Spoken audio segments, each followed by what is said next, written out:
स्वागत है आपका एकलव्य स्टडी पॉइंट में। मेरा नाम है सत्येंद्र प्रताप और आज हम इस वीडियो में बात करने वाले हैं क्लास 12th की सोशियोलॉजी यानी कि समाजशास्त्र की। और चलो देखते हैं अपना वीडियो। और ये हमारा आज समाजशास्त्र का पहला वीडियो है और इसमें हम देखेंगे ये जो हमारी इंडिया वाली बुक है उसको हम यहाँ पे कवर करने वाले हैं। तो बच्चों इंडिया वाली जो इंडियन सोसाइटी बुक, तो इंडियन सोसाइटी बुक में से हम इसको पढ़ने वाले हैं। और आपको एक चीज ध्यान रखना है कि यहाँ पे जो पहला चैप्टर है वो नहीं आता है हमारे एग्जाम में। तो हमें जो शुरुआत करनी है वो चैप्टर नंबर 2 से करनी है। ठीक है, चैप्टर नंबर 2। यहाँ पे मैंने गलती से चैप्टर फर्स्ट टाइप कर दिया है, मैं इसको ठीक कर देता हूँ। ये हमारा चैप्टर है बच्चों दूसरा। चैप्टर दूसरा है the demographic structure of Indian society, यानी कि जो भारतीय समाज है उसकी जनसांख्यिकीय संरचना। आई होप आपने पहले पढ़ा हो तो आपको शायद ही अच्छे से आता हो। अगर नहीं आता है तो आपको वीडियो को बहुत ध्यान से देखना है। मैंने कुछ भी नहीं लिखा है, कंटेंट लिखने का टाइम नहीं था, सीधा डायरेक्ट आपको टॉपिक लिखूंगा आपके सामने, उसका सॉल्यूशन लिखूंगा और आपको समझाऊंगा कि कैसे इसे हमें करना है। आपको वीडियो को बहुत ढंग से देखना है। अगर आप एक बार अच्छे तरीके से देख लोगे तो वीडियो देखने के बाद टॉपिक आपके बिल्कुल दिमाग में घुस जाएगा, आपको हर एक चीज अच्छे से समझ में आ जाएगी।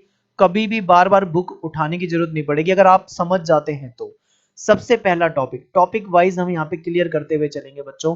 पहला टॉपिक है कि जनसांख्यिकी का अर्थ एवं उसकी परिभाषा बताओ। तो सबसे पहले हमारे दिमाग में क्वेश्चन यही आएगा कि जनसांख्यिकी का मतलब क्या होता है। तो आपको मैं यहाँ पे सीमित शब्दों में सिंपल तरीके से समझाता हूँ, आप ध्यान से समझें और चाहे तो नोट डाउन भी कर सकते हैं। तो यहाँ पे अब जो कहने वाला हूं ध्यान से सुनो। देखो बच्चों, हर देश, दुनिया में बहुत सारे देश हैं। मान लो मैं यहाँ पे एक देश ले लेता हूँ, ये भारत है। भारत देश में विभिन्न तरह के लोग रहते हैं। ठीक है, अलग अलग जाति के, अलग अलग धर्मों के लोग रहते हैं। ध्यान से सुनो सारी बातों को। अब इतने सारे लोग रहते हैं तो ऐसे में क्या होता है कि इन सब लोगों के लिए सरकार को पॉलिसी बनानी पड़ती है। सरकार पॉलिसी तब बनाएगी जब सरकार को जनसंख्या का पता लगेगा। लोगों से मिलकर क्या बनती है, जनसंख्या बनती है। और जब, देखो यहां पे समझो, जब हम जनसंख्या का, यानी कि जो जनसंख्या होती है, जब हम जनसंख्या का सुव्यवस्थित अध्ययन करते हैं। सुव्यवस्थित अध्ययन का मतलब समझो, यहाँ पे सॉरी, यहाँ पे लिखने में दिक्कत है। सुव्यवस्थित सुव्यवस्थित अध्ययन का मतलब होता है बच्चों यहाँ पे कि जब हम मतलब जनसंख्या के बारे में पूरी तरीके से, बिल्कुल सही तरीके से अध्ययन करते हैं तो वो उसका सुव्यवस्थित अध्ययन है। यानी कि जनगणना की जाती है, जनगणना में ये दिखाया जाता है, सारे लोगों की जनसंख्या देखी जाती है, कितने लोग रहते हैं, टोटल कितने हैं पहले ये देखा जाता है। फिर उसमें मेल कितने हैं ये देखा जाता है, फीमेल कितनी है ये देखा जाता है। उसमें से एससी, एसटी, ओबीसी ऐसे कैटेगरी वाइज देखे जाते हैं। गवर्नमेंट सेक्टर में कितने लोग करते जॉब करते हैं उसको देखा जाता है। प्राइवेट सेक्टर में कितने लोग जॉब करते हैं ये देखा जाता है। जाति, धर्म, ठीक है, हर एक चीज को हम जनसंख्या के तहत, ये जनगणना के तहत देख सकते हैं कि हमारी जो जनसंख्या है उसमें कितने लोग किस कैटेगरी से हैं, किस धर्म से हैं, किस व्यवसाय से हैं, सारी चीजें हमें पता लग जाती है। यही होता है सुव्यवस्थित अध्ययन। जब हम किसी जनसंख्या के बारे में बिल्कुल डिटेल में, बिल्कुल अच्छे से समझते हैं, अच्छे से उसका अध्ययन करते हैं, तो वो जनसांख्यिकी कहलाता है। ठीक है, तो अब कोई पूछे भाई जनसांख्यिकी क्या है, तो आपको क्या बताना है कि जनसंख्या का सही तरीके से अध्ययन करना ही जनसांख्यिकी कहलाते हैं। तो आई होप आपको ये क्लियर हो गया होगा। अब यहाँ पे मैं आपको थोड़ा सा परिभाषा के रूप में ले जाता हूँ इसको। आपने एक वर्ड सुना होगा अंग्रेजी में, ठीक है, डेमोग्राफी। ये क्या है कि यूनानी भाषा जो थी, यूनानी भाषा का एक शब्द है जिसको हम बोलते हैं डेमोग्राफी। ठीक है, डेमोग्राफी। अब ये जो हमारा डेमोग्राफी होता है ये दो शब्दों से मिलकर बना है। एक तो है यहाँ पे डेमोस, प्लस में दूसरा होता है यहाँ पे ग्राफियन। डेमोस ग्राफियन, ये जो दो वर्ड है इससे मिलकर बना है डेमोग्राफी। तो डेमोस का मतलब होता है जनता। ठीक है, अब एस भी एक बार आप काट दो और इसे सीधा सीधा डेमो समझो। डेमोस मतलब जनता, एस को भूल जाओ, डेमो मतलब जनता। और ग्राफियन का मतलब होता है हमारा यहाँ पे वर्णन करना, किसी चीज को बताना, एक्सप्लेन करना। ठीक है, वर्णन करना, किसी चीज के बारे में बताना। अब यहाँ पे एक चीज देखो, डेमो डेमो जो है एक रूट वर्ड की तरह यूज होता है। डेमो का मतलब जहाँ पे हम डेमोक्रेसी लगाते हैं, डेमोक्रेसी यानी कि जनता, लोकतंत्र वाली सरकार। ठीक है, जनता, जनतंत्र वाली सरकार, इस तरीके से हम वर्ड यूज करते हैं। तो ये डेमोग्राफी आपको हमेशा याद रहने वाला है। ठीक है, तो दोनों वर्ड मिलके क्या बनेंगे, एक तरफ जनता दूसरी तरफ वर्णन, यानी कि मतलब बनेगा जनता का वर्णन। यानी कि जो डेमोग्राफी है उसका मतलब क्या होता है, जनता का वर्णन। तो जनसांख्यिकी को ही हम डेमोग्राफी भी कहते हैं, और इसका मतलब भी वही होता है, जनता का वर्णन। जनता का वर्णन का मतलब यही होता है भाई, जनसंख्या के बारे में जानकारी, और जनसंख्या के बारे में जानकारी लगती है हमें जनगणना से। तो ये सारी चीजें आपको बहुत आराम से क्लियर, ये बहुत सिंपल चीजें हैं, सबको पता होंगी। अगर नहीं पता है तो आप ये सोचो कि आप वीक हो बहुत ज्यादा, मतलब किसी चीज में। ये बहुत सिंपल चीजें आपको यहाँ पे क्लियर कर दिया मैंने। अब यहाँ पे हम बात करने वाले हैं, टॉपिक में आगे बढ़ाते हैं। जनसांख्यिकी में हम बहुत तरह की चीजों का वर्णन करते हैं, बहुत सारी चीजों का अध्ययन करते हैं। जैसे कि देखो, मान लो किसी देश की कोई जनसंख्या है, तो जनसंख्या के बारे में जब हम पता लगाते हैं तो हमें बहुत सारी चीजों को देखना पड़ता है। ठीक है, हमें क्या क्या पता लगता है, हमें ये पता लगता है कि कितनों का जन्म हुआ है, नए जन्म कितने हैं, कितनों की मृत्यु हो रही है, तभी तो हमें एग्जैक्ट जनता का जनगणना का पता लगेगा। कितने लोग प्रवास कर रहे हैं, इधर से उधर जा रहे हैं। ठीक है, फिर हमें लिंग अनुपात का पता होना चाहिए कि सेक्स रेशियो जो है वो क्या है, महिला और पुरुषों के बीच में जो संख्या का अनुपात है वो क्या है। ये सारी चीजें जो होती है इसका हम डिटेल में अध्ययन करते हैं। फिर लोग अगर प्रवास करके जा रहे हैं तो किस जगह पे लोग जाना ज्यादा पसंद करते हैं, ठीक है, किस जगह से लोग पलायन करना पसंद करते हैं। इन सभी चीजों का अध्ययन जो हो जाता है वो सब इसी के तहत ही आ जाता है। ठीक है, तो ये मतलब एक बहुत बड़ा टॉपिक है, अपने आप में बहुत सिंपल टॉपिक है, आपको ये ध्यान रखना। तो ये आपको बड़े आराम से समझ में आया होगा। अब यहाँ पे आप बात करते हैं कि जनसांख्यिकी जो होती है वो कितने प्रकार की होती है। तो जो नेक्स्ट टॉपिक हम नेक्स्ट स्लाइड पे करते हैं, यहाँ पे हम लिख लेते हैं, मैं आपको पहले लिख देता हूँ टॉपिक, फिर आप आपके सामने बच्चों एक टॉपिक है कि जनसांख्यिकी के प्रकार बताओ। आपके लिए बहुत इंपॉर्टेंट है, ये ऐसे क्वेश्चन पेपर में आते हैं छोटे छोटे। तो इसे हम डिवाइड कर सकते हैं दो कैटेगरी में। एक तो हमारी हो जाएगी इस तरीके से, यहाँ पे मैं इसको दो कैटेगरी में डिवाइड कर देता हूँ। एक तो हमारी हो जाएगी आकारिक, आकार के अनुसार जनसांख्यिकी। ठीक है, आकार के अनुसार, जिसको हम आकारिक जनसांख्यिकी भी कह सकते हैं, जनसांख्यिकी की। दूसरी हमारी हो जाएगी मेन इंपॉर्टेंट जो है वो है हमारी सामाजिक जनसांख्यिकी। ठीक है, सामाजिक। अब इन दोनों में क्या डिफरेंस होता है, इन दोनों में किस चीज का अध्ययन होता है, ये आपको समझना जरूर। देखो, आकारिक में आकार का पता लगता है, यानी इसमें हम जनसंख्या के आकार का पता करते हैं। ठीक है, जनसंख्या का आकार क्या है, किस जगह पे जनसंख्या ज्यादा है, किस जगह पे जनसंख्या कम है, मेल फीमेल, फिर आयु वर्ग आयु संरचना वगैरह की, कौन सी आयु के लोग ज्यादा हैं। जैसे कि बहुत सारे देश ऐसे होते हैं जहाँ पे बूढ़ों की जनसंख्या ज्यादा होती है, बहुत सारे देश ऐसे होते हैं जहाँ पे यंग जो होते हैं जवानों की जनसंख्या ज्यादा होती है। ये सारी चीजें जो आ जाती है हमारी आकारिक जनसांख्यिकी के तहत आ जाती है। लेकिन सामाजिक जनसांख्यिकी क्या होती है, हमें ये समझना है। ठीक है, इसमें हम जनसंख्या के आकार का अध्ययन करते थे, तो इसमें नाम से ही पता लग रहा है कि इसमें हम समाज का अध्ययन करेंगे, यानी कि उनकी सामाजिक स्थिति का अध्ययन करेंगे। सामाजिक स्थिति कैसी है, राजनीतिक स्थिति कैसी है, ठीक है, ये सारी चीजों को हम देखेंगे। आर्थिक स्थिति देखेंगे, आर्थिक स्थिति उनकी कैसी है। इन सब चीजों के बारे में डिटेल में अध्ययन करते हैं, ये सामाजिक जनसांख्यिकी के तहत आ जाता है। बहुत सिंपल टॉपिक है, आप एक बार वीडियो को देखें, इसके बाद आप बुक पढ़ते हैं तो बुक पढ़ लें, आपको बिल्कुल रट जाएंगी ये सारी चीजें। और ये जितनी भी जनसंख्या जनगणना वगैरह जो भी मतलब अध्ययन होता है ना, ये सब निर्भर करता है किस चीज पे, केवल एक चीज पे, वो होता है इनसे रिलेटेड आंकड़े। आंकड़े को हम बोलते हैं डेटा। इनसे रिलेटेड जो हमारा डेटा होता है उससे क्या होता है, ये संबंधित होता है। कैसे होता है आपको ये डिटेल में बताता हूं। तो अब हम इस जनसंख्या और इस जनगणना पे डिटेल में जाने से पहले एक छोटा सा और टॉपिक आपको बता देते हैं। देखो, समाज में मान लो सबसे ऊपर क्या है, हमारी सरकार है। सरकार को ये लगा लो, सरकार को ही क्या करना है, सरकार को जनता के लिए पॉलिसी बनानी है। तो सरकार को क्या पता होना चाहिए, सरकार को जनसंख्या पता होनी चाहिए। जनसंख्या के आकार, उसके प्रकार के बारे में सरकार कैसे पता लगाती है, जनगणना के जरिए लगाती है। जनगणना से हमें क्या मिलता है, हमें आंकड़े मिलते हैं, यानी कि डेटा मिलता है। ठीक है, उन्हीं आंकड़ों से क्या पता लगता है सरकार को, विभिन्न तरह का जो समूह होता है, कितने लोग हैं, कितने परसेंट लोग को क्या चाहिए, स्वास्थ्य सुविधाएं क्या नहीं है, कोई भी पॉलिसी बनानी होगी सरकार को, उस आंकड़े का अध्ययन करना होता है। उसके बाद सरकार क्या करती है, उसके लिए पॉलिसी बनाती है। तो ये तो एक बहुत बेसिक सा स्ट्रक्चर होता है, ये आप सभी जानते हैं। अब हम आते हैं कि जनगणना क्यों होती है, जनगणना की जरूरत क्यों पड़ती है, ये सारी डिटेल में टॉपिक जानते हैं। तो ये जो जनगणना वाला जो कॉन्सेप्ट हमारे सामने आया ना, ये कहीं ना कहीं हमें पश्चिमी देशों से मिला है। हम बात कर लेते हैं यूरोप वगैरह से ये चीजें शुरू हुई हैं, और अमेरिका वगैरह में भी जनगणना वगैरह होती थी। ठीक है, भारत में तो बाद में हुई है, लेकिन भारत से पहले ये इन जगहों पे होती थी ये चीजें। अब जनगणना भी दो तरह की थी, एक तो थी पुराने तरीके से जनगणना, और एक है दूसरा नए तरीके से जिसको हम बोलते हैं आधुनिक जनगणना। आधुनिक जनगणना मैं ज्यादा डिटेल में तो नहीं बता रहा हूँ, एक बार मुझे कमेंट में बता दे, कहीं ज्यादा ही मैं गहराई से जा रहा हूँ, पर मैं सोच रहा हूँ कि आपको बिल्कुल डिटेल में बता दूं ताकि आपको चीजें याद हो जाएं। इसलिए तो हुआ क्या भाई बच्चों, आप एक चीज समझो, मैं शॉर्ट में ही आपको बताता हूँ कि अमेरिका जो है, अमेरिका में जनगणना की गई थी लगभग 1790 के आसपास, 1790 के करीब अमेरिका में जनगणना की गई। अब यहां से समझ जाओ आप एक चीज को कि 1790 में अमेरिका में जनगणना की गई, तो ये ना आधुनिक जनगणना मानी जाती है। आधुनिक जनगणना यानी बिल्कुल लेटेस्ट जो स्टाइल है जनगणना का, ये माना जाता है। फिर अमेरिका के बाद इसी टाइप की जनगणना जो थी, इसी टाइप की जनगणना वो हुई यहाँ पे, क्या कहते हैं, ब्रिटेन वगैरह में, यूरोप के देशों में।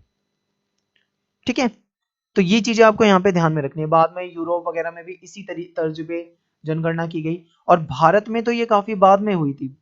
भारत उस टाइम पे क्या था, अंग्रेजों का गुलाम था, भारत अंग्रेजों का गुलाम था, तब हमारे यहाँ पे पहली जनगणना की गई। भारत अंग्रेजों का गुलाम था, तब हमारे यहाँ पे पहली जनगणना की गई थी। अब कब की गई थी पहली जनगणना, ये आपको ध्यान में रखना है, और ऑफिशियली पूरे तरीके से कब से की जा रही है इसको ध्यान में रखना है। ठीक है, अब यहाँ पे आपको दो तरह के क्वेश्चन याद रखना है। ऐसा आपसे क्वेश्चन पूछा जा सकता है कि भारत में पहली बार जनगणना का प्रयास कब किया गया था, तो इसमें हमारा आंसर आता है 1872।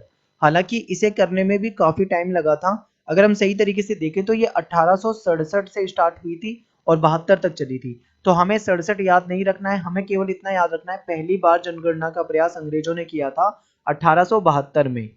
दूसरी चीज याद रखना है कि पूरे तरीके से संपूर्ण जनगणना ये एक आंशिक जनगणना थी और ये केवल प्रयास था।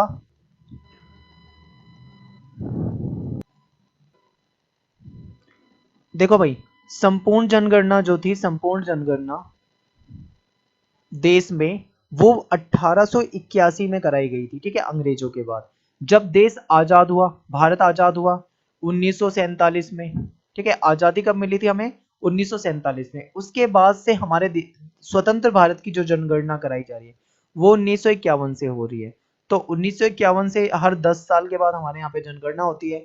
61 में होगी, फिर 10 साल बाद 71 में होगी, फिर 10 साल बाद 81 में होगी, फिर 91 में होगी, फिर 2001 में होगी, फिर 2011 में हुई है। हमारी जो लास्ट जनगणना हुई है वो कब हुई है, 2011 में हुई है।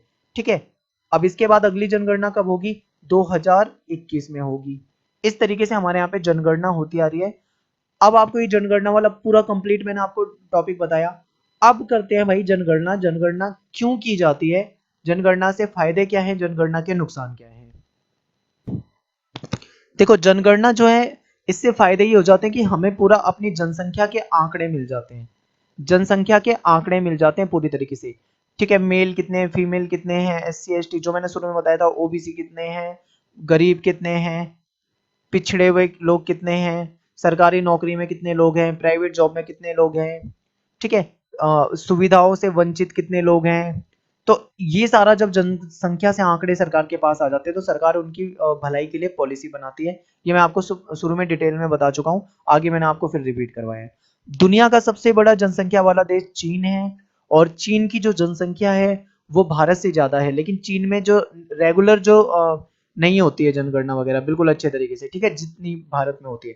भारत में प्रत्येक 10 साल के बाद जनगणना होती है, और ये दुनिया की सबसे बड़ी जनगणना है भारत की। क्यों, क्योंकि आपको पता है चीन में जब रेगुलर नहीं हो रही है तो उसके बाद दूसरे नंबर पे तो भारत ही है। तो भारत की जो जनगणना है वो दुनिया में सबसे बड़ी नियमित रूप से होने वाली जनगणना है। अब यहाँ पे देखो, एक टॉपिक आपके सामने पेपर में भी आता है, ये इंपॉर्टेंट है कि पूछा जाता है कि जनसंख्या की वृद्धि के ना बहुत सारे सिद्धांत हैं, अलग अलग तरह के लोगों ने दिए हैं। तो उसमें से एक काफी प्रसिद्ध सिद्धांत जो था वो थॉमस रॉबर्ट मॉल्थस जो थे, इन्होंने दिया था। अब इनका ये सिद्धांत क्या है मैं आपको यहाँ पे डिटेल में बताऊंगा, ध्यान से समझना, अच्छे से समझ में आएगा। देखो भाई, इनका एक ऐसे था, इनका एक निबंध था जिसका नाम है एसे ऑन पॉपुलेशन। 1788 में इन्होंने एक ऐसे निबंध दिया था, उसमें इन्होंने अपना जो सिद्धांत था वो बताया था जनसंख्या की वृद्धि के बारे में। इनका सिद्धांत जो है वो निराशावादी सिद्धांत है, क्योंकि कुछ नेगेटिविटी दिखाता है। ठीक है, निराशावादी एक ऐसी चीज होती है जिससे मतलब पॉजिटिव चीज सोचे ही ना, हमेशा कुछ नेगेटिव ही सोचे, वो निराशावादी सिद्धांत होता है। इन्होंने ये कहा कि इंसान की जनसंख्या यानी मनुष्य की जो जनसंख्या जितनी तेजी से बढ़ रही है ना, यानी कि मनुष्य की जनसंख्या जितनी तेजी से बढ़ सकती है, हमारे संसाधन उतनी तेजी से नहीं बढ़ेंगे। संसाधन उतनी तेजी से नहीं बढ़ेंगे, यानी संसाधन का जो लेवल है वो हमेशा नीचा रहेगा। संसाधन क्या होते हैं, जैसे बेसिक सुविधाएं जो होती है, रोटी कपड़ा मकान, ऐसे संसाधन जो है वो कम रहेंगे, लेकिन मनुष्य की जनसंख्या ज्यादा बढ़ेगी। यानी आज 10 है तो कल को 20, इस तरीके से मतलब जनसंख्या आज इतने लोग हैं, फिर इतने, फिर इतने, फिर इतने, फिर इतने, मतलब बहुत सारे लोग बढ़ते जाएंगे, लेकिन संसाधन जो है वो नहीं बढ़ेंगे इतनी स्पीड में। तो इसलिए मनुष्य इन्होंने कहा है कि मनुष्य हमेशा बेकार स्थिति में रहेगा। बेकार स्थिति में रहने का मतलब क्या है, यानी मानव हमेशा निर्धनता की स्थिति में रहेगा, यानी कि गरीबी की स्थिति में रहेगा, कि उसकी जनसंख्या तो बढ़ेगी पर संसाधन नहीं बढ़ेंगे। ये इनका एक निराशावादी सिद्धांत था, आप इसे ध्यान से समझें।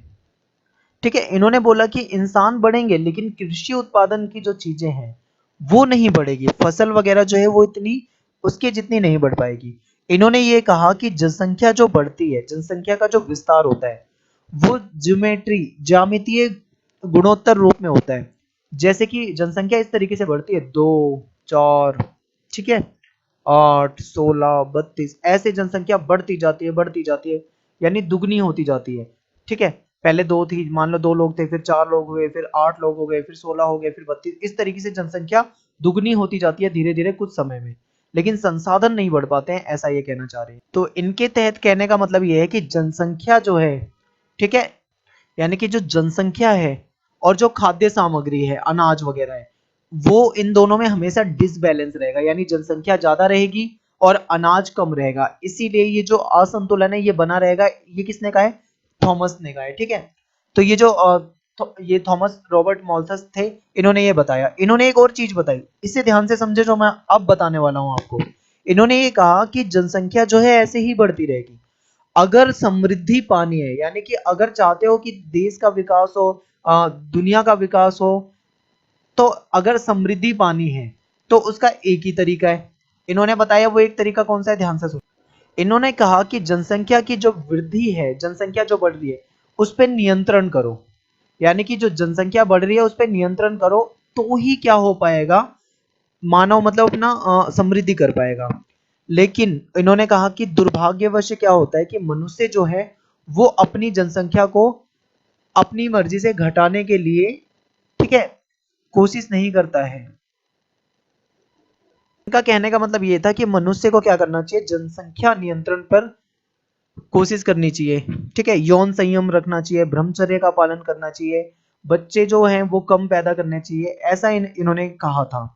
तो मॉल्थस जो थे, ये जो थे ये मानते थे कि अकाल और जो बीमारी होती है ये भी जनसंख्या की वृद्धि को रोकने का एक तरीका है, जो कि प्राकृतिक तरीका है। ठीक है, मतलब प्राकृतिक रूप से ही अकाल वगैरह आते हैं, कहते हैं कि इससे जनसंख्या जो है वो थोड़ी कम होती है, और इससे क्या होता है कि खाद्य आपूर्ति जो होता है, खाने पीने की जो चीजें होती है, और यानी कि जो अभी मैं बता रहा था ना, जनसंख्या एक तरफ जनसंख्या थी, दूसरी तरफ खाद्यान्न था, इसके बीच में अभी हम पढ़ रहे थे कि डिसबैलेंस था, कोई बैलेंस नहीं था। जब प्राकृतिक आपदाएं और ऐसे संकट आएंगे तो ऐसे में लोगों की मृत्यु होगी, तो जनसंख्या कम होगी, थोड़ी सी कम हो जाएगी तो कम हो जाएगी, तो जनसंख्या और खाद्यान्न के बीच में एक बैलेंस बना रहेगा। ये इन्होंने कहा ये एक प्राकृतिक तरीका है। ठीक है, तो ये मॉल्थस का पूरा मैंने आपको बताया। अब मैं आपको दोबारा बता देता हूँ मॉल्थस क्या कहना चाह रहे थे। ये कह रहे थे कि भाई दुनिया में जो जनसंख्या है वो बहुत तेजी से बढ़ रही है, संसाधन उसके अकॉर्डिंग नहीं बढ़ पा रहे हैं। जनसंख्या जो है वो इस तरीके से बढ़ती है, 2, 4, 6, 8, मतलब दुगनी होती रहती है। ठीक है, ज्यादा बढ़ती रहती है, लेकिन क्या कह रहे हैं कि जो वो होते हैं ना, संसाधन जो होते हैं खाद्यान्न वगैरह, वो चीजें नहीं बढ़ पाती हैं। तो ऐसे में क्या करना चाहिए, मनुष्य को संयम रखना चाहिए और कम बच्चे पैदा करने चाहिए, और ये सारी चीजें उन्होंने बताई जिससे कि जनसंख्या क्या है कि एक मतलब लेवल में रहेगी। फिर यहाँ पे एक चीज ये भी बताई गई कि ये जो इनका तरीका था ना, ये बहुत लंबे समय तक सही माना गया कि हाँ भाई ऐसा होता है, लेकिन बहुत सारे ऐसे जो विद्वान थे उन्होंने इनके इस पूरे सिद्धांत का क्या कर दिया, विरोध कर दिया, आलोचना आलोचना कर दी। अब आलोचना तो हो गई है, तो अब इनके क्वेश्चन से ये भी आ सकता है, जरूरी नहीं है कि ये पूछ ले कि मॉल्थस का सिद्धांत बताओ, मान लो आपसे ये पूछ ले कि मोल्थस के सिद्धांत की आलोचना करो, तब आप कैसे करोगे, तो मैं आपको आलोचना बता देता हूँ। ठीक है, फिर थोड़े टाइम बाद लोगों ने इसका विरोध कैसे करा, क्योंकि 19वीं 20वीं शताब्दी की अगर बात करें तो वहां पे जनसंख्या की जो आंकड़े थे वो बदलने लगे।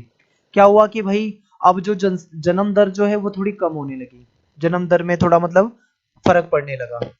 यहाँ पे क्या हुआ, जो पहले लोग क्या करते थे, छोटी छोटी बीमारियों से, जो छोटी छोटी बीमारी हो जाती थी, बीमारियों से मर जाते थे, लेकिन अब उनका इलाज संभव था। इलाज की वजह से उनकी जो मौत हो जाती छोटी बातों पे वो अब नहीं होने लगी, यानी कि मृत्यु दर जो थी वो भी थोड़ी कंट्रोल होने लगी और जन्म दर वैसे ही कम हो गई।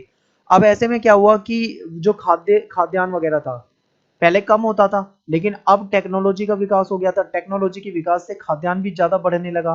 ठीक है, व्यापार भी होने लगा, बहुत सारी चीजें बदलने लगी। तो इस तरीके से जो मोल्थस की जो सिद्धांत था वो कहीं ना कहीं झूठा साबित होने लगा। तो ये उसकी आलोचना हो रही है, मैं आपके सामने जो बता रहा हूँ। अब मैं आपके सीधा पॉइंट बता देता हूँ, इसके ध्यान से सुनने।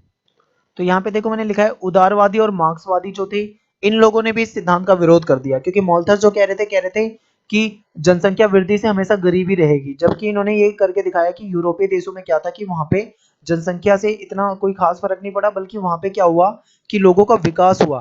तो उन्होंने ये बताया कि ये जो इनका सिद्धांत था ये गलत था। ठीक है, तो ये आपको यहाँ पे ध्यान रखना था, बहुत ही सिंपल था और बहुत ही अच्छा क्वेश्चन था। आपके एग्जाम के लिए भी ये बहुत ज्यादा इंपॉर्टेंट है, आपको ध्यान में रखना है। अब चलते हैं हम नेक्स्ट टॉपिक पे। देखो ये जनसांख्यिकी संक्रमण सिद्धांत अगर आपने ज्योग्राफी में भी पढ़ा हो तो आपको पहले से ही पता होगा। ये टॉपिक इंपॉर्टेंट है, मैं आपको यहाँ पे बता रहा हूँ, एक बार ध्यान से देखें। इसमें ये बताया गया कि जो समाज होता है वो 3 स्तरों से गुजरता है। ठीक है, वो तीनों चरण जो है मैं आपको यहाँ पे लिख के बता देता हूँ, इंपॉर्टेंट है, ध्यान रखें। अब मैं आपको यहाँ पे तीनों चरण बताता हूँ। ठीक है, फर्स्ट मैं यहाँ पे लिख देता हूँ, सेकंड मैं यहाँ पे लिख देता हूँ और थर्ड मैं यहाँ पे लिख देता हूँ। और फिर मैं आपको तीनों स्टेप बताता हूँ कि कैसे कैसे बदलाव होता है और कैसे कैसे होता है। बहुत सिंपल है। देखो पहले स्तर पे क्या होता है कि समाज जो होता है ना वो पिछड़ा होता है। ठीक है, समाज बहुत ज्यादा पिछड़ा होता है, लोग अनपढ़ होते हैं, लोग गरीब होते हैं, यहाँ पे होते हैं। यहाँ पे जन्म जो होते हैं, जन्म दर जो होती है वो ज्यादा होती है, यानी मैंने ऊपर की तरफ कर दिया। मृत्यु दर जो होती है वो भी ज्यादा होती है, ये भी मैंने ऊपर की तरफ कर दिया, निशान आपको बता दिया। क्यों होते हैं ज्यादा, देखो जन्म दर ये होते हैं क्योंकि जो जब लोग अनपढ़ होंगे, समझदार नहीं होंगे, गरीब होंगे, तो जन्म दर वैसे ही ज्यादा रहेगी। अगर मृत्यु दर कम इसलिए होती है क्योंकि लोगों के पास ज्यादा ज्ञान, ज्यादा नॉलेज और ज्यादा अच्छी चिकित्सा, अच्छी सुविधाएं नहीं होती है, सुविधाओं का अभाव होता है, इसलिए मृत्यु दर भी होती है, जन्म दर भी होती है ज्यादा। जब जन्म भी ज्यादा होंगे और मृत्यु भी ज्यादा होगी तो जनसंख्या वृद्धि क्या होगी, कम होगी या ज्यादा, तो जनसंख्या वृद्धि अपने आप ही कम होगी। ठीक है, जनसंख्या वृद्धि कम होगी। अगर मान लो कि जन्म जो है वो ज्यादा हो रहे हैं, मृत्यु कम हो रही है, तो ऐसे में जनसंख्या बढ़ जाएगी। लेकिन मान लो जन्म और मृत्यु दोनों ही बराबर चल रहे हैं तो जनसंख्या जो है उतनी ज्यादा नहीं बढ़ पाएगी। तो ये होता है पहले स्तर में। देखो अब जो दूसरी स्टेप में आ गए हम, यहाँ पे समाज पिछड़ा था। अभी हमने क्या पढ़ा, समाज पिछड़ा था, लोग गरीब थे। लेकिन अब यहाँ पे जो समाज है वो पिछड़े से थोड़ा थोड़ा उन्नत होने लगा है। उन्नत का मतलब ये मत सोच लेना कि ये बिल्कुल ही मतलब बेहतर हो गया, लेकिन पिछड़ा था, पिछड़े से थोड़ा सा अच्छा हो गया है, यानी समाज का जो स्तर है वो सुधरने लगा है। या फिर मैं आपको एक सिंपल वर्ड में कहूं तो सुधार हो रहा है स्थिति में। ठीक है, अनपढ़ लोग थे लेकिन धीरे धीरे अब वो क्या होने लगे, पढ़ने लिखने लगे हैं, पढ़े लिखे होने लगे हैं, समाज का स्तर ठीक होने लगा है। लेकिन जनसंख्या की जो दर होती है ना, वृद्धि दर, वो यहाँ पे भी ऊंची ही रहती है, क्योंकि एकदम से ये जनसंख्या में फर्क नहीं होता। तो यहाँ पे ध्यान रखना, जनसंख्या की जो वृद्धि दर होती है वो क्या होती है, यहाँ पे ऊंची ही रहती है, ऊंची ही रहती है। ठीक है, ये याद रखना, ये दूसरी स्टेप है। लेकिन क्या है, पहले के मुकाबले थोड़ा सा सुधार आ गया है दूसरी स्तर पे। पहले लोग ज्यादा पिछड़े थे, तकनीकी ज्ञान नहीं था, अनपढ़ थे, ज्यादा सुविधाएं नहीं थी, जन्म दर मृत्यु दर दोनों में बढ़ोतरी हो रही थी। लेकिन दूसरे में क्या हुआ, थोड़ा सा फर्क आया, लोग पढ़े लिखे भी होने लगे हैं, थोड़ा सुधार आने लगा है, उन्नत होने लगे हैं, स्थिति सुधर रही है, लेकिन जन्म दर यहाँ पे भी ऊंची है। अब आ जाते हैं हम यहाँ पे तीसरे स्टेप पे। तीसरा स्टेप जो है वो बिल्कुल अलग है। यहाँ पे क्या हो जाता है, समाज यहाँ पे मतलब पिछड़ा था, यहाँ पे थोड़ा अच्छा हुआ। यहाँ पे समाज जो होता है वो पहले के मुकाबले काफी ज्यादा अच्छा हो जाता है। ठीक है, समाज में जो हम बोले विकास के मामले में देखें तो यहाँ पे हम बोलेंगे समाज पहले के मुकाबले काफी विकसित हो जाता है। ठीक है, टेक्नोलॉजी का ज्ञान नहीं था, यहाँ पे हमने पढ़ा था, वो धीरे धीरे धीरे धीरे यहाँ पे टेक्नोलॉजी का ज्ञान लोगों को हो जाता है, यानी कि प्रौद्योगिकी का विकास हो जाता है। अब जब प्रौद्योगिकी का विकास हो गया है, लोगों के पास बेसिक सुविधाएं जो थी वो आ गई हैं, तो अब क्या हो जाएगा, लोग क्या करेंगे, लोग ना ज्यादातर मतलब क्या होंगे, उनका लेवल जो है वो अपने आप ही सुधरने लग जाएगा। यहाँ पे ज्यादातर लोग क्या करते थे, यहाँ पे ज्यादातर लोग कृषि करते थे, ठीक है, कृषि या फिर पशुपालन ऐसे कामों में रहते हैं, खेती वगैरह में। अब धीरे धीरे ये उद्योगों की तरफ बढ़ेंगे, उद्योगों वाले काम करने लग जाएंगे, ऐसे कामों में आ जाएंगे। अब यहाँ पे क्या होगा, यहाँ पे ना विकास हो गया आपको पता है, तो यहाँ पे जो मृत्यु दर है और जन्म दर है दोनों ही कम होने लग जाएगी। यानी मृत्यु दर कम कैसे हो जाएगी, मृत्यु दर इसलिए कम हो जाएगी क्योंकि टेक्नोलॉजी का विकास हो गया है। पहले छोटी छोटी बीमारी में लोग मर जाते थे, अब उसका इलाज हो गया है। जब इलाज होने लगा है तो मृत्यु दर पहले के मुकाबले कम हो जाएगी। लेकिन यहाँ पे जन्म दर भी कम हो जाती है। जन्म दर कब कम क्यों हो जाती है, क्योंकि लोग शिक्षित हो गए हैं, लोगों के पास जानकारी आ गई है, लोग पहले के मुकाबले जागरूक हो गए हैं, तो इसलिए क्या होता है, जनसंख्या थोड़ी यहाँ पे कम हो जाता है लेवल सब कुछ। तो ये पूरा जनांगीय संक्रमण सिद्धांत था। मैं बहुत ज्यादा गहराई से बता रहा हूँ, एक बार मुझे खुद पता नहीं लग रहा है, आप मुझे कमेंट में बताएं कि ज्यादा डीप तो नहीं बता रहा हूँ आपको। अगर कम डीप मतलब सिंपल सा चाहिए तो मैं जल्दी जल्दी सारे टॉपिक बता सकता हूँ, मुझे बहुत आसान होगा। लेकिन मैं सोच रहा हूँ कि पहली बार बना रहा हूँ सोशियोलॉजी, तो मैं ज्यादा डीप बताऊं। कोई दिक्कत हो तो आप मुझे कमेंट में जरूर बताएं, मेरा पहला सोशियोलॉजी का वीडियो है। आप देखो आगे टॉपिक बताता हूँ नेक्स्ट। अगला जो टॉपिक है आपके में वो है सामान्य कल्पनाएं एवं संकेतक। आपकी बुक में हेडिंग है, मैं हेडिंग को ही एक्सप्लेन करते हुए चल रहा हूँ, आप ध्यान से देखिए। तो इसमें जो टॉपिक आता है इसमें बहुत सारी चीजें आ जाती है सामान्य कल्पनाएं और संकेतक में। सबसे पहले हम जन्म दर देख लेते हैं, मृत्यु दर देख लेते हैं, फिर हम आगे के टॉपिक को डिस्कस करेंगे। तो बच्चों जन्म दर क्या होता है, मृत्यु दर क्या होता है, ये आप जानते हो कि किसी एक क्षेत्र विशेष में, मान लो मैं देश के किसी एक राज्य की बात कर रहा हूँ, किसी एक जिले की बात कर रहा हूँ, या फिर मैं किसी एक छोटे से एरिया की बात करता हूँ, या फिर मैं बड़े लेवल की बात करता हूं, वहां पे जन्म दर देखी जाती है कि प्रति हजार,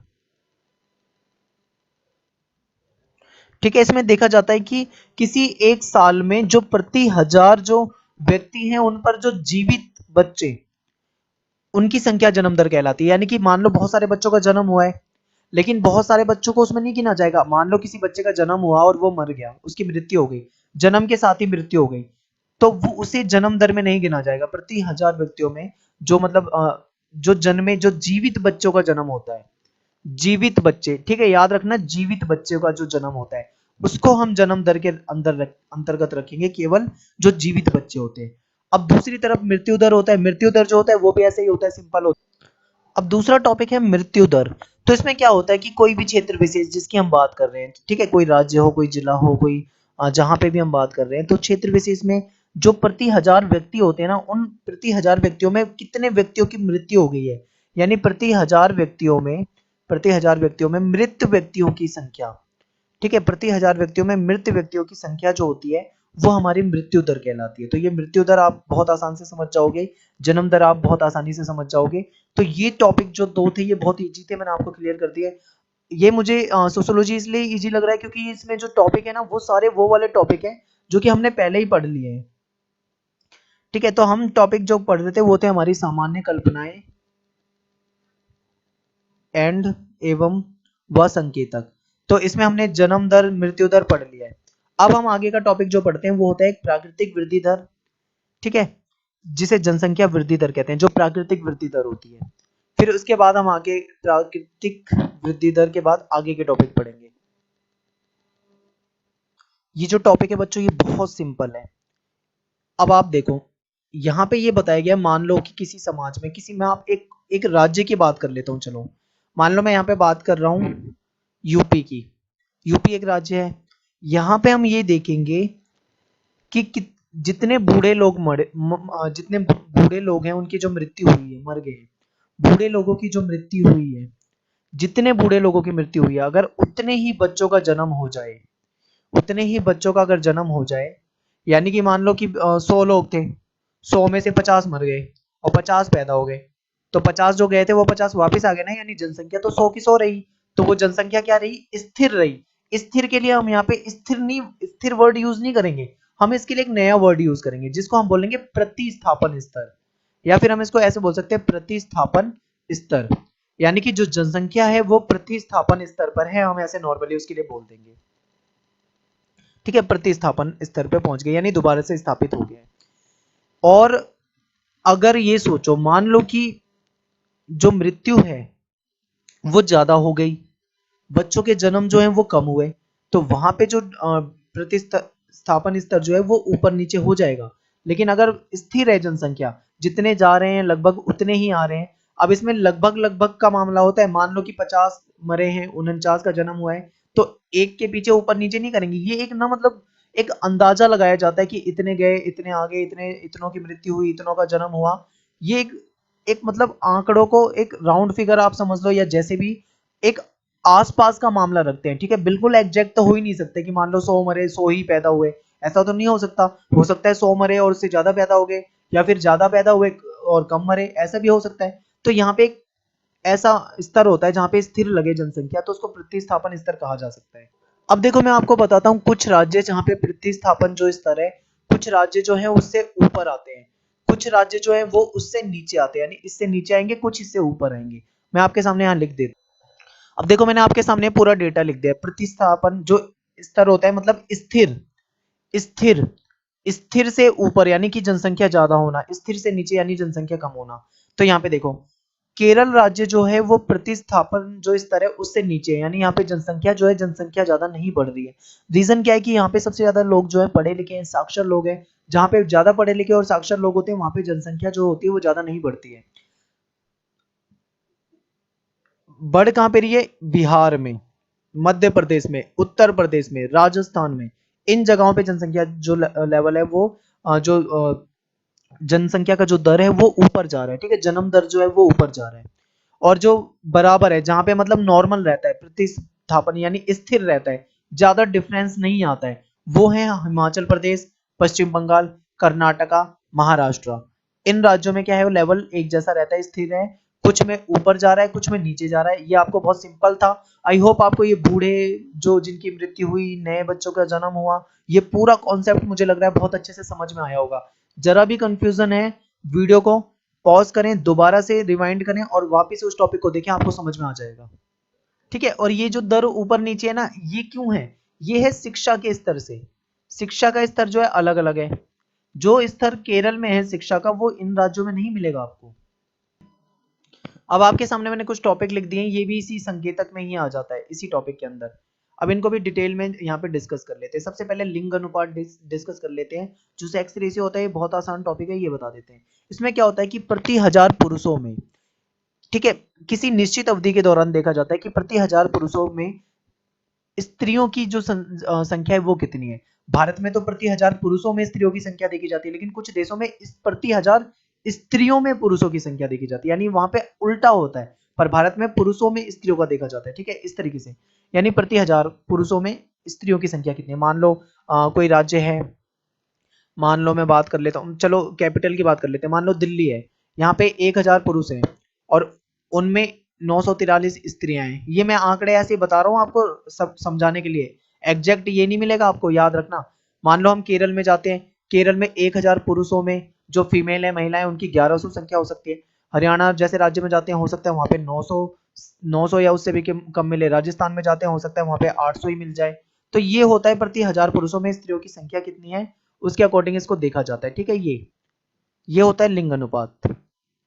अब दूसरा बात कर लेते हैं यहाँ पे अपने टॉपिक की, शिशु मृत्यु दर, मातृ मृत्यु दर और प्रजनन दर। देखो क्या होता है कि कोई स्त्री, ऐसा माना जाता है कि जो बच्चे पैदा करने की जो उम्र होती है वो 15 से 49 साल तक की होती है, ठीक है। ऐसा माना जाता है, हालांकि 49 तो बहुत ज्यादा होता है, लेकिन ऐसा होता है कि ऐसा माना जाता है, ठीक है। तो इसमें देखा जाता है कि इस उम्र में किसी महिला द्वारा कितने मतलब बच्चों को जन्म दिया गया है, तो वो जो होता है उसके अकॉर्डिंग ही निकाला जाता है प्रजनन दर, ठीक है।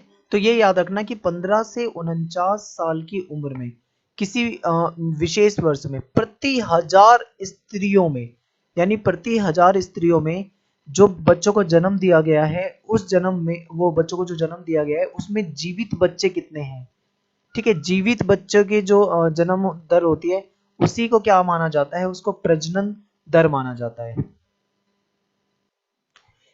अब देखो मृत्यु दर है। मृत्यु दर में क्या होता है कि प्रति 1000 जो मतलब जन्म हुए बच्चों के, जो जिन बच्चों ने जन्म लिया है, अगर जन्म लेने के 1 साल बाद की आयु तक, ठीक है, जन्म लेने के 1 साल बाद की आयु तक बच्चा जीवित रहता है, ठीक है। ध्यान से समझे कि मान लो 1000 बच्चों का जन्म हुआ है, उन 1000 बच्चों में जो जन्म हुए, जन्म के तहत अगर 1 साल के अंदर बच्चा जी गया आगे तो चलो उसे तो छोड़ दो, लेकिन अगर 1 साल के अंदर यानी 365 दिन जो माना जाता है मोटा मोटा, 365 दिन के अंदर अगर उस बच्चे की मृत्यु हो जाती है तो वो शिशु मृत्यु दर कहलाएगा, ठीक है। यानी कि प्रति 1000 जो जीवित बच्चे जन्मे थे उसमें से अगर 1 साल के भीतर कोई बच्चा किसी बच्चे की मृत्यु हो जाती है तो वो शिशु मृत्यु दर के अंदर आता है। अब ऐसे ही मातृ मृत्यु दर निकाली जाती है। मान लो कि 1000 महिलाओं ने बच्चों को जन्म दिया है, 1000 जो फीमेल है महिलाएं हैं उन्होंने बच्चों को मान लो जन्म दिया है, तो 1000 महिलाओं में से हो सकता है कि 1 या 2 या 3 औरतों की मौत हो जाए, क्योंकि बच्चे को जन्म देते टाइम भी महिलाओं की कई बार प्रसूति के दौरान मौत हो जाती है, ठीक है। तो अगर माता की मृत्यु हो जाए यानी उस महिला की मृत्यु हो जाए तो ये किस में आता है, ये मातृ मृत्यु दर के अंदर आएगा। 1000 महिलाओं में कितनी महिलाएं जो थी, 1000 महिलाओं में कितनी महिला जो थी जिनकी मृत्यु हो गई है जन्म बच्चे को जन्म देते दौरान। अब तो ये चीजें कम होती हैं मातृ मृत्यु दर वगैरह, लेकिन आज से अगर हम बात करें बहुत पहले 20 साल 40 साल 50 साल पहले तो ऐसी घटनाएं बहुत ज्यादा हो जाती थी, ठीक है, कि माताओं की मृत्यु हो जाती थी। उस टाइम पे क्या होता था, एक तो इतनी अच्छी डॉक्टरी सुविधाएं टेक्नोलॉजी वगैरह नहीं थी, दूसरा ज्ञान नहीं था, फिर शादी की जो उम्र थी वो भी कम थी, 14-14 साल 13-13 साल 15-15 साल में शादी कर देते तो ये भी एक कारण बनता था। तो ये जो आपको मैं बेसिक चीजें बता रहा हूँ ना बहुत सिंपल है, अगर आप इसको नहीं समझते ना तो आपको ये चीजें मुश्किल लगेंगी, आप ध्यान से देखेंगे तो आपको समझ में आ जाएगा। पहला चैप्टर है ये, थोड़ा इसमें से ये चीजें हैं, बाकी आगे के चैप्टर में आपको दिक्कत नहीं आएगी जरा भी। एक टॉपिक होता है आयु संरचना। आयु संरचना में क्या होता है, विभिन्न आयु के लोग कितने रहते हैं किसी देश में। मान लो कि 10 से 20 साल के कितने हैं, 20 से 40 साल के कितने हैं, मैं आपको ये बता रहा हूँ एवरेज। 40 से 60 साल के कितने हैं, ये जो मतलब होता है इसे हम आयु संरचना कहते हैं, ठीक है। लेकिन जो एक स्टैंडर्ड तरीका होता है आयु संरचना निकालने का वो कुछ इस तरीके से होता है, 15 साल से लेके 59 साल तक, कुछ देशों में 15 साल से लेके 64 साल भी निकाला जाता है। और ऐसा माना जाता है कि ये 15 से 59 साल की जो आयु होती है ना, किसी देश में अगर इस आयु के लोग ज्यादा होंगे तो ये यंग जनसंख्या मानी जाती है, यानी यंग मानी जाती है, जवान, ठीक है, 15 से 59 में। और जिस देश में इस आयु वर्ग के लोग ज्यादा होंगे वहां पे वो जनसंख्या क्या होगी, कार्यशील मानी जाएगी, ठीक है। लेकिन जहां पे 59 साल से ऊपर के लोग ज्यादा होंगे, 59 प्लस के लोग ज्यादा होंगे, वो बूढ़ी जनसंख्या मानी जाएगी, यानी वहां पे सरकार को चिकित्सा के क्षेत्र में ज्यादा पैसा खर्च करना पड़ेगा, ऐसा माना जाएगा। अगर ये है तो ये अर्थव्यवस्था को मजबूत करेगा 15 से 59, ठीक है। अलग अलग देशों में अलग अलग क्राइटेरिया होता है, मेनली 15 से 59 और 15 से 64 ही माना जाता है। और ये मैंने आपको एक बेसिक तरीका बताया आपको समझाने के लिए कि आप ऐसे भी समझ सकते हो 10 से 20 साल के कितने हैं, 20 से 40 साल के कितने हैं, 40 से 60 साल के कितने हैं। ये एक बहुत बेसिक तरीका है, ये आपको अच्छे से समझ में आया होगा। अगला टॉपिक देखते हैं। अब देखो ये मैंने ऊपर एक टॉपिक लिखा है पराश्रिता अनुपात। ये पराश्रिता अनुपात क्या होता है इसे देखो। अभी मैंने आपको थोड़ी देर पहले बताया था कि जनसंख्या का ऐसा अनुपात जो जीवन यापन के लिए कार्यशील जनसंख्या पर आश्रित हो, ठीक है। इससे कार्यशील वर्ग 15 से 64 आयु की जो वर्ग होते हैं उन पे, बच्चे और बुजुर्ग इस पराश्रित वर्ग के होते हैं। देखो 15 से 59 या 64, 15 से 64 होता है मेन, यहाँ पे आपकी सोशियोलॉजी में ज्योग्राफी में आपको 15 से 59 भी मिल सकता है देखने में, तो आप इसे मोटा मोटा 64 माने। 15 से 64 की आयु वाला जो वर्ग होता है ये माना जाता है कि ये काम काज वाला वर्ग है, ठीक है। इन पे कौन आश्रित होगा, अब आप सोचें इन पे कौन आश्रित होगा, या तो छोटे बच्चे होंगे वो आश्रित होंगे, क्योंकि छोटे बच्चे जो हैं वो माँ बाप पे भाई बहनों पे आश्रित होते हैं, या फिर जो बूढ़े माँ बाप होंगे वो आश्रित होंगे, बूढ़े लोग होंगे वही आश्रित होंगे ना इन पे। या तो भाई बूढ़ा इंसान है नहीं कुछ कर पाता कुछ चल पाता तो वो आश्रित होगा, या छोटा बच्चा है वो आश्रित होगा। तो ये जो होते हैं ये क्या कहलाते हैं, ये पराश्रित अनुपात वाले लोग कहलाते हैं, ठीक है। बढ़ता हुआ पराश्रित अनुपात जो होता है ये अगर मान लो ऐसे बच्चे और बूढ़े इनका लेवल बढ़ रहा है, बच्चे बढ़ रहे हैं और बूढ़े बढ़ रहे हैं किसी समाज में, तो क्या होगा इस अनुपात से, सोचो अच्छा होगा या बुरा होगा। तो ये तो भाई चिंता का विषय बन सकता है बिल्कुल। क्यों, मान लो कि किसी देश में किसी जगह पे ऐसे लोग ज्यादा रहते हैं जो कि मतलब पराश्रित है, यानी बच्चे या बूढ़े ऐसे हैं, तो ऐसे में क्या है इनका बोझ किस पे पड़ेगा, इन पे पड़ेगा जो 15 से 15 से 64 वाली वर्ग के कार्यशील लोग हैं, इन पे इनका बहुत ज्यादा बढ़ेगा, या तो ये बच्चों को ही संभालेंगे या फिर बूढ़े माँ बाप को संभालेंगे। तो ऐसे में इन पे जो ज्यादा प्रेशर आएगा, इनको ज्यादा समस्या उठानी पड़ेगी। तो ये होता है। तो यहाँ तक मैंने ये बिल्कुल आपको क्लियर समझा दिया है, सारी चीजें बेसिक बिल्कुल इंपॉर्टेंट चीजें सारी थी। क्वेश्चन यहाँ से बहुत इजी इजी से क्वेश्चन आएंगे, आप एक बार वीडियो को ढंग से देखोगे ना, आपको सारी चीजें अच्छे से समझ में आएंगी। अभी टॉपिक खत्म नहीं हुए, अभी चलेगा वीडियो, ध्यान रखें। देखो भाई, अब टॉपिक है हमारा भारत की जनसंख्या के आकार और समृद्धि। आपको पता है भारत एक ऐसा देश है जो दुनिया की दूसरी सबसे बड़ी जनसंख्या है चीन के बाद, और ऐसा माना जाता है कि हम चीन से भी आगे निकलने वाले हैं जनसंख्या के मामले में। तो ये जनसंख्या वृद्धि में आपको ऐतिहासिक परिप्रेक्ष्य से दिखाता हूँ। मैंने आपके सामने पूरी एक टेबल बना दी है, आप इसे देखो। जनसंख्या को एक बार आप जल्दी से देख लो, ठीक है। मैं आपके सामने लिख देता हूँ, आपको आसानी हो जाएगी। देखो, 1901 में जो जनसंख्या थी वो 238 लाख में बात कर रहे हैं, ठीक है, लाख थी। फिर लाख में बात करें 252 हुई 10 साल में, 11 की जनसंख्या में। फिर 21 की जनगणना में क्या हुआ, 251, यानी कम हो गई है थोड़ी सी। फिर बढ़ गई है 31 की जनगणना में। फिर 41 में फिर क्या हुआ, फिर काफी बढ़ी है। फिर 1951 में इतनी बढ़ी है, ठीक है। तो यहां से आप देखोगे, और 2001 में 103 करोड़ और 121 करोड़, और 2021 में ना जाने कितनी करोड़ होने वाली है, ये हमें नहीं पता अभी। तो इतनी सारी चीजें आप यहाँ पे ध्यान से देखो, आपको एक चीज समझ में आएगी।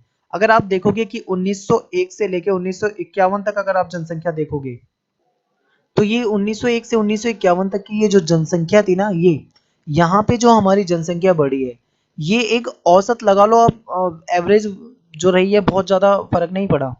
लेकिन अगर हम बात करते हैं उसके बाद से 1961 से 1981 की, ठीक है, यहाँ से देखो 1961 से आगे 1981, 439, 548, 683, 846, यानी कि पिछले 30-40 साल में यहाँ पे जनसंख्या बिल्कुल दुगनी हो गई है।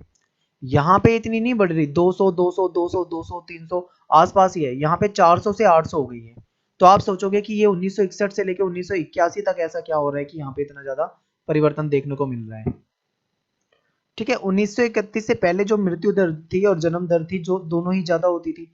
फिर धीरे धीरे उस टाइम पे चेचक, हैजा, ये और दुनिया भर की बीमारियां थी, इलाज उपलब्ध नहीं हो पाता था, लोग मर जाते थे, जनसंख्या उतनी ज्यादा नहीं बढ़ रही थी। लेकिन बाद में जब जनसंख्या जो है, जनसंख्या मतलब चिकित्सा का लेवल जो बढ़ा, उसके बाद जनसंख्या का जो स्तर है वो इतना बढ़ा, और ऐसा माना जा रहा है कि आने वाले टाइम पे हम चीन से भी आगे पहुंच जाएंगे। तो ये है कुछ भारत की जनसंख्या के आंकड़े जो मैंने आपको समझाने की कोशिश की है। आप इसे, उम्मीद करता हूँ ये चीजें आपको समझ में आ रही होंगी।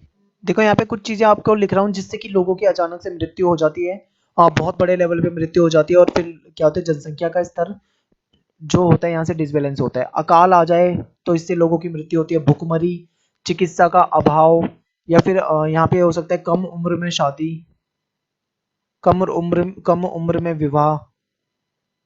एक पॉइंट महामारियां भी हैं, क्योंकि उस टाइम पे बीमारी बहुत फैलती थी, महामारी वगैरह, ये भी ध्यान रखें। तो ये टॉपिक आपका यहाँ से जनसंख्या वृद्धि, आकार वगैरह में मैंने आपको डिफरेंस बताया है। अब अगला टॉपिक आपको यहाँ पे करवा देता हूँ मैं, एक बार आप ध्यान से देख लें। अगला जो टॉपिक होगा हमारा यहाँ पे वो होगा कि ये जो हमारा भारत है देश, ठीक है, भारतीय जनसंख्या जो है उसमें आयु संरचना का क्या मतलब है, ठीक है। भारत में आयु संरचना, आयु संरचना, आयु संरचना का मतलब होता है कि किसी देश में किसी विशेष उम्र के लोग कितने रहते हैं, ठीक है।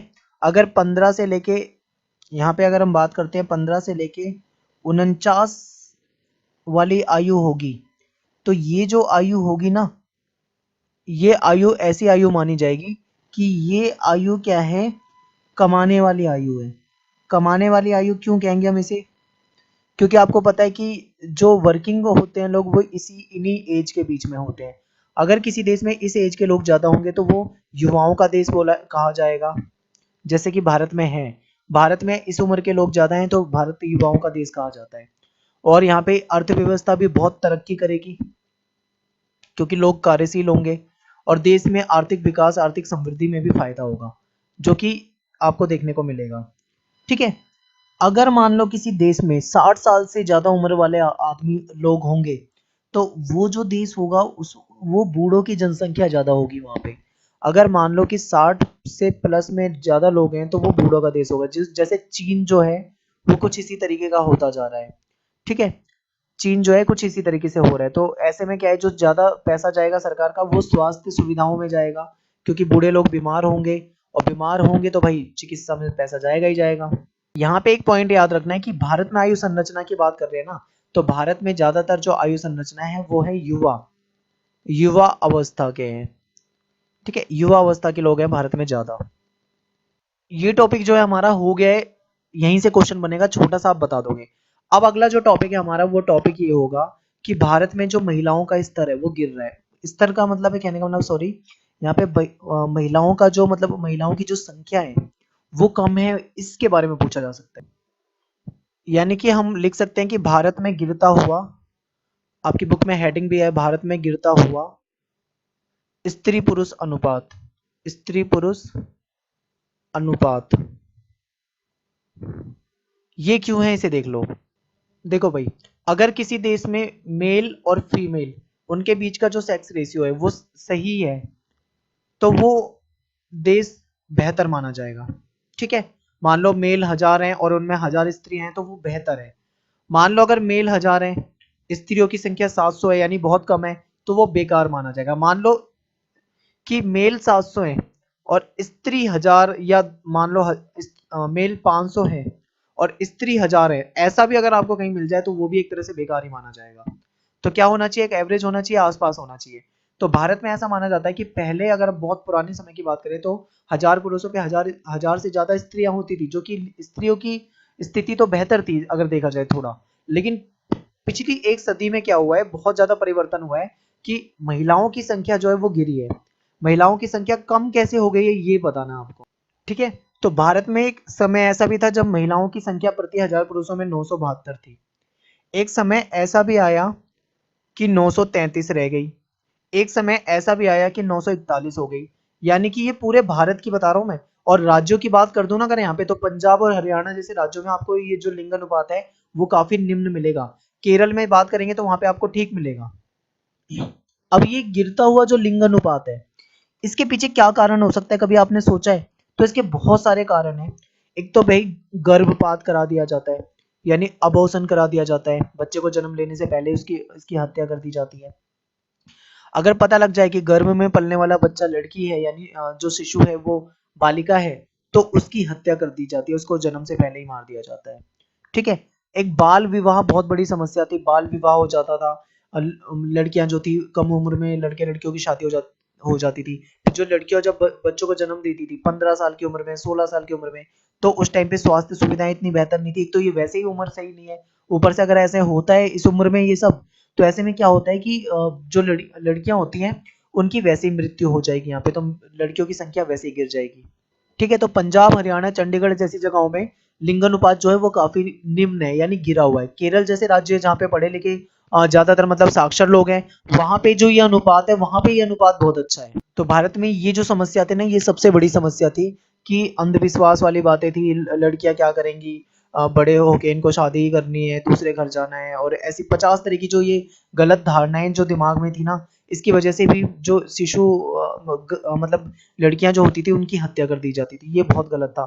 फिर अल्ट्रासाउंड और ये सोनोग्राफी जैसी तकनीक आ गई थी, इससे जन्म से पहले ही पता कर लगवा लिया जाता था कि जो भ्रूण है, जो पेट में पलने वाला बच्चा है वो लड़का है या लड़की, और पता लग जाता था लड़की है तो भ्रूण हत्या करवा देते थे। ठीक है, लिंग का पता करवा देते थे। इसीलिए ये चीजें जो सेक्स रेशियो जो था वो बहुत डिसबैलेंस हो रहा था। तो ऐसे में क्या किया गया था, सरकार ने ये सारी चीजें गैर कानूनी बना दी थी। अल्ट्रासाउंड वगैरह ऐसी चीजों से नहीं पता लगाया जाएगा, अगर कहीं ऐसा पता लगाया जाता है तो वो कानूनन जुर्म होगा, लाखों रुपए जुर्माना होगा, जेल हो जाएगी, सजा हो जाएगी। तो ये बहुत बहुत चीजें थी जो कि गलत थी। देखो भाई, साक्षर जो है, साक्षर कौन होता है? एक ऐसा व्यक्ति, ठीक है, जो किसी भाषा को पढ़ ले, जरूरी नहीं है कि बहुत अच्छा पढ़ पाए और उस चीज को लिख पाए, और ये भी जरूरी नहीं है कि बिल्कुल एकदम विद्वान की तरह लिख पाए, लेकिन अगर वो थोड़ा थोड़ा उसे पढ़ लेता है, समझ लेता है, उसको लिख लेता है अपनी तरीके से, तो ये क्या है, साक्षर व्यक्ति कहलाएगा। तो हमारे देश में जो साक्षरता का स्तर है वो अच्छा नहीं है। कई राज्यों में अगर हम देखते हैं तो राज्यों में बहुत ज्यादा डिसबैलेंस दिखता है। अगर हम बात करते हैं केरल जैसे राज्य की, तो वहां पे हमें 100% 100% साक्षरता दिखती है। तो हम दूसरी तरफ बात करते हैं बिहार जैसे राज्य की, तो वहाँ पे हमें बहुत बुरा हाल मिलता है साक्षरता के मुकाबले में। ठीक है, तो बिहार काफी पीछे और कई राज्य जो हैं उनमें काफी बैलेंस हमें डिसबैलेंस दिखेगा। यहाँ पे एक बात करते हैं कि जो साक्षरता होती है वो किसी देश के अर्थव्यवस्था को, वहाँ पे बेसिक जो सुविधाएं होती हैं, स्वास्थ्य सुविधाएं, स्वास्थ्य के प्रति जागरूकता, कल्याण जैसी चीजें, ठीक है, ये सारी चीजें कहीं ना कहीं इनसे पता लगती है। अगर किसी देश में साक्षर लोगों की कमी है बहुत ज्यादा, तो आप समझ सकते हो कि उस देश का जो आर्थिक लेवल या दूसरा लेवल होगा वो भी कहीं ना कहीं कम होगा। तो ये साक्षरता वाला टॉपिक जो था आपको बेसिक तरीके से बताया है। सिंपल, आपको क्वेश्चन जो आएगा बहुत छोटा क्वेश्चन आएगा, अगर आएगा तो 1 या 2 नंबर का आएगा, इससे ज्यादा क्वेश्चन यहाँ से नहीं बनेगा। भारत जो है एक गांव का देश कहलाता है। अगला टॉपिक है हमारा ग्रामीण नगरीय भिन्नता, यानी गांव और नगरों में कुछ डिफरेंस है, ये हमें देखना है। तो भारत जो है वो गांव का देश कहलाता है। सदियों से जो ज्यादातर जनसंख्या है भारत की वो गांवों में रहती आई है। तो अगर हम 2001 की जनगणना के अनुसार बात करते हैं तो यहाँ पे लगभग जो 72% लोग जो हैं वो गाँव में रहते हैं और 28% लोग जो हैं वो शहरों में, नगरों में, कस्बों में रहते हैं। ठीक है, गाँव की अगर हम बात करते हैं तो ज्यादातर यहाँ के लोग जो होते हैं वो कृषि, पशुपालन जैसे प्राथमिक क्रियाकलापों में लगे रहते हैं। नगरों के जो होते हैं ये द्वितीय क्रियाकलापों, विनिर्माण और बाकी अन्य क्रियाकलापों में लगे रहते हैं। गांव की बात करते हैं अगर हम यहाँ पे, तो गांव में जो स्तर है, यहाँ पे बेसिक सुविधाएं जो होती है, बेसिक जो फैसिलिटीज होती है वो यहाँ पे गांव में कम है, लेकिन शहरों में वो सुविधाएं थोड़ी ज्यादा मिलती हैं। ठीक है, लोग क्या करते हैं, गांव से पलायन कर जाते हैं शहरों की तरफ, नगरों की तरफ, क्योंकि यहाँ पे प्रवास इसलिए करते हैं क्योंकि लोगों को यहाँ पे बेहतर रोजगार मिलता है, बेहतर सुविधाएं मिलती है। लेकिन एक चीज याद रखना, जब गांव से लोग शहरों की तरफ जाते हैं तो यहाँ पे स्लम भी बनते हैं, गंदी बस्तियां भी बनती हैं, जहाँ पे लोग बहुत निम्न स्तर में रहते हैं और दुनिया भर की समस्याएं उनके साथ होती हैं। ठीक है, किसी भी देश की जो अर्थव्यवस्था होती है वो कहीं ना कहीं उसके औद्योगिकरण और उस पर डिपेंड करती है। तो भारत में क्या है, औद्योगिकरण जो है वो बढ़ रहा है और नगरीय जो व्यवस्था है वो पहले के मुकाबले में धीरे धीरे बढ़ रही है। रेडियो, टेलीविजन जैसी सुविधाएं भी अब पहले शहरों में ही ज्यादा होती थी, अब ये धीरे धीरे गाँवों में भी फैल रही हैं, और इंटरनेट वगैरह सुविधाएं। लेकिन कहने का मतलब ये है कि गाँव का जो लेवल है अब धीरे धीरे बदल रहा है शहरों की तरह।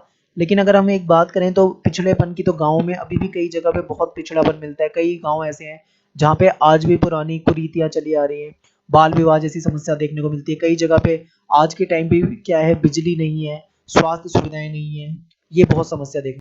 तो गांव के लोग जो हैं वो शहरों की तरफ आकर्षित हो रहे हैं शहरों का माहौल देखकर। वो अक्सर क्या करते हैं, शहर चले जाते हैं, पलायन कर जाते हैं, प्रवास कर जाते हैं और वहां पे चले जाते हैं रोजगार की तलाश में।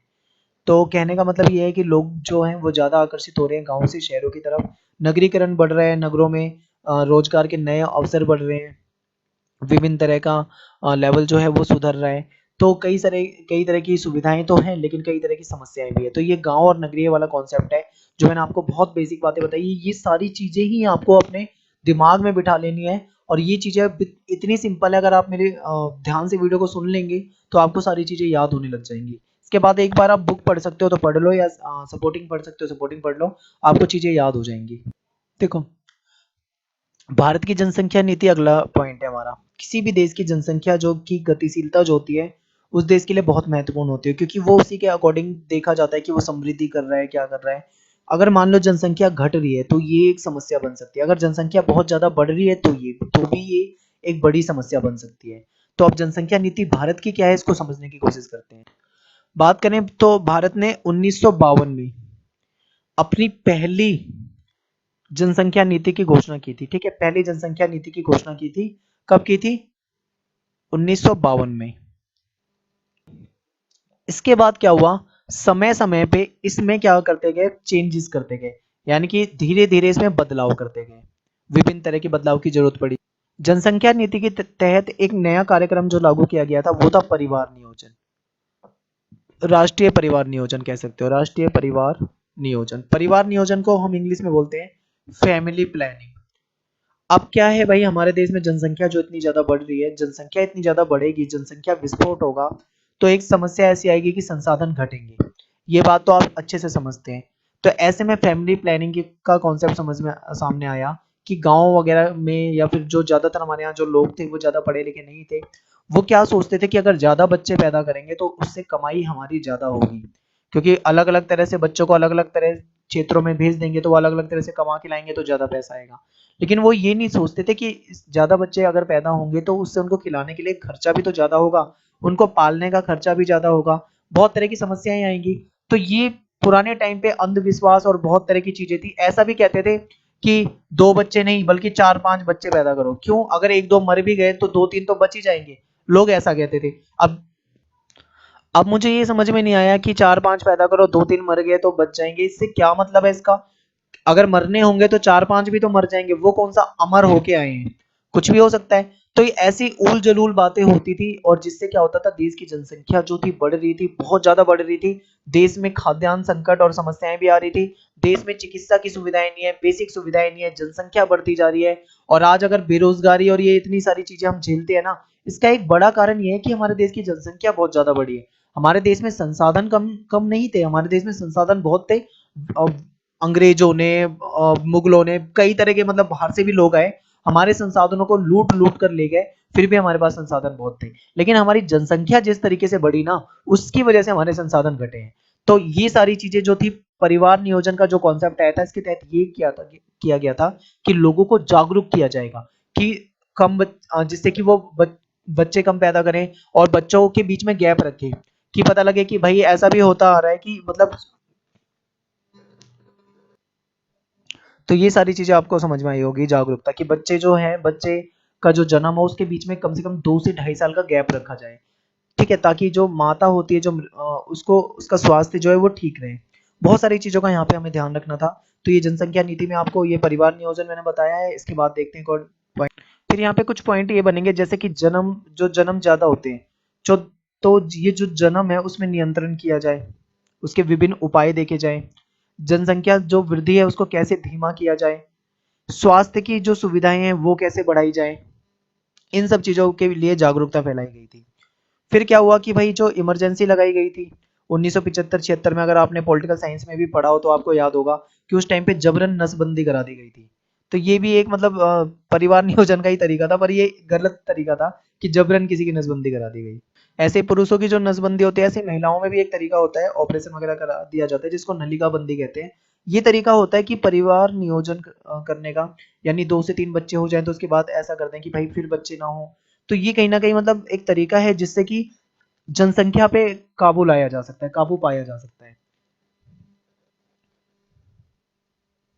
फिर क्या हुआ, इमरजेंसी जब खत्म हुई आपातकाल के बाद, परिवार नियोजन जो कार्यक्रम था उसका नाम बदल दिया गया। इसका नाम रख दिया गया राष्ट्रीय परिवार नियोजन कार्यक्रम, ऐसे नाम रखा गया। अब जबरन नसबंदी वाला जो जबर वैसा तरीका था जिसमें जबरन किया गया था, वो चीजें खत्म कर दी गई। यानी कि अब लोगों को साथ जबरदस्ती नहीं करनी, बल्कि उनको क्या करना है, उनको जागरूक फैलाने के लिए काम, जागरूक बनाना है, ताकि वो खुद इन चीजों को अपनाएं।